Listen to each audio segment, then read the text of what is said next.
Hello, Esben, and welcome to this English exam.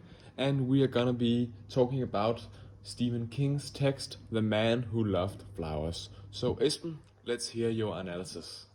Thank you.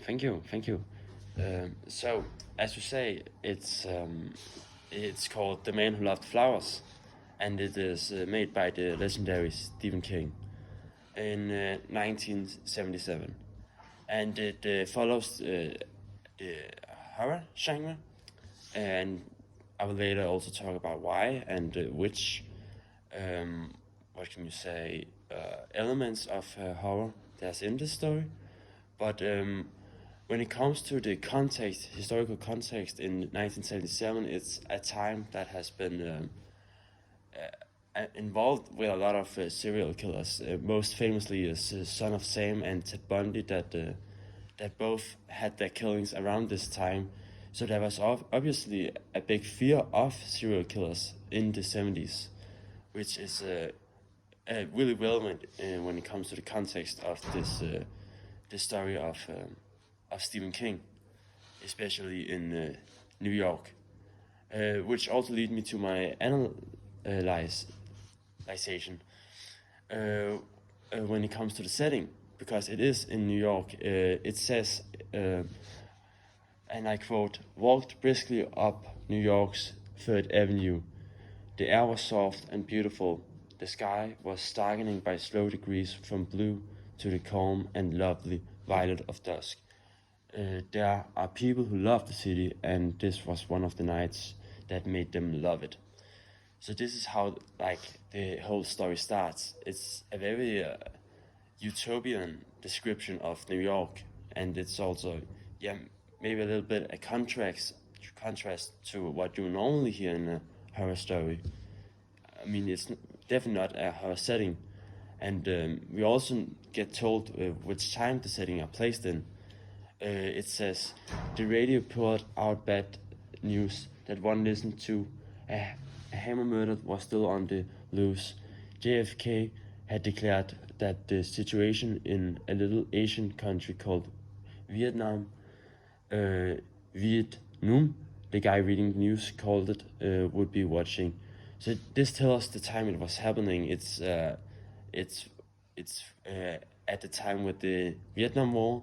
This Cold War also with the JFK and everything, and we also get a bit of foreshadowing here with the hammer guy still on the loose, the hammer murderer still on the loose. But at the end, we get a change in the setting where it is said his name was Love, and he walked these dark streets because Norma was waiting for him, and he would find her someday soon. So there's this change in setting in the lines, the dark streets, which is a contrast to the description we get in the start of the story, where it's very utopian. Here it's more dystopian. So now I will talk a little bit about the horror elements in the story. So one clear horror element is the fact that it's about a serial killer, which is one of the many bad characters, if you can say so, that a horror could take as a main character. Another horror element is the fact that there's only a few characters, and the characters evolves. They progress. And another horror element could also be the fact that it's this split personality, especially with our main character, that has this start of a sweet side of him, and then also this very dark side of him. There's also another horror element that comes in the tension and suspense. Stephen King is very known for the fact that he likes to suspense and come with a plot twist at the end. And one last horror element could also be this threat to the innocence, that the serial killer is taking innocence as his victims, which is also a common in horror. So it's also a horror element. You can also make the setting a horror element because of this dark side it has to it at the end, which could also be a horror element. Symbolicism.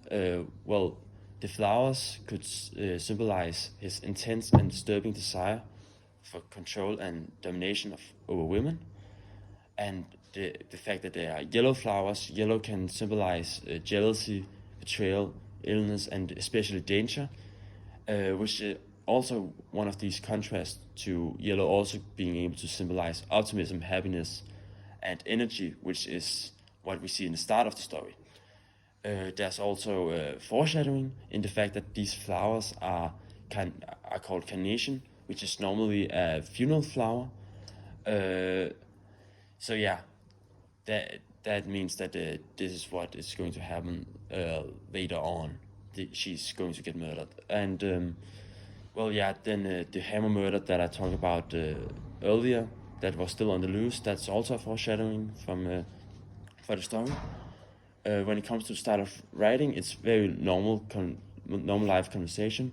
It's not too complex. There's use of subtractions. They are, didn't.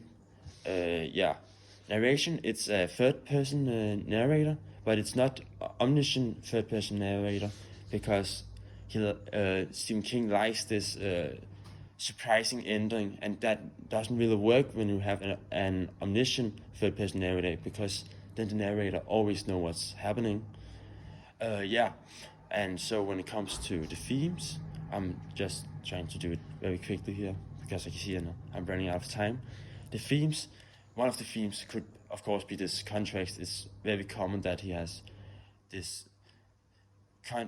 contrasts in his story with, for example, this split personality of our main character. Another theme could be obsession, the obsession that our main character have over women. Another theme could also be norms, women's norms and men's norms. It's not one of the most main themes, but it could also be a theme. And one last theme you could also mention is the dark side of human nature being a theme, which is also very common for horror stories in general. When it comes to a message, don't judge a book by its cover is like this way of speaking that could also be the message. So I don't think I have time for the perspective, but Yeah, but then let's just move on to some conversation. So I have a few questions for you. I know. So you said that the theme could be contrast or split personality, but why isn't the theme love?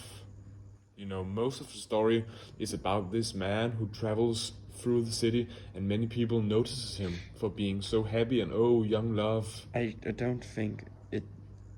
I think maybe love as a theme is too, what can you say, too ordinary. It's not. It needs to be a little bit more specific when you talk about love. Maybe like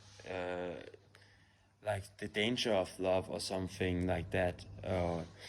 Maybe more like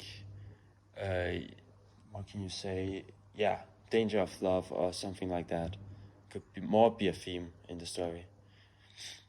And then, what about this turning point? The turning point comes very late in the story, and why do you think it does that? And what does it add to the story? Well, as I said, Stephen King loves these like building tension and surprise endings, and I think that's why it has it. Well, it depends on definitely the writer, and I think it definitely makes it more interesting to read, and it's also very common in horror stories that it wants to build tension and suspense. As I said, is an element in horror stories. And what about perspectivation? You didn't really have time for that, but is there any other texts or movies you could perspectivate to? I think, Frankenstein, even though it was a different time and it's also more gothic, it has some of the same elements with this obsession that Frankenstein have to this monster, and there's also this threat of the innocence that you could that could make it relevant to perspectivate to Frankenstein. And then just one final question. What would you say is the difference between the two moods in the story? The two moods, can you specificate?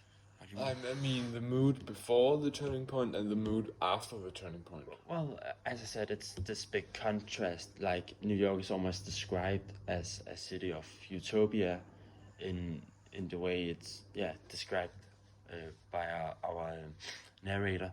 And in the end, it's very dystopian with this dark side to New York and the serial killer that brutally murders this woman.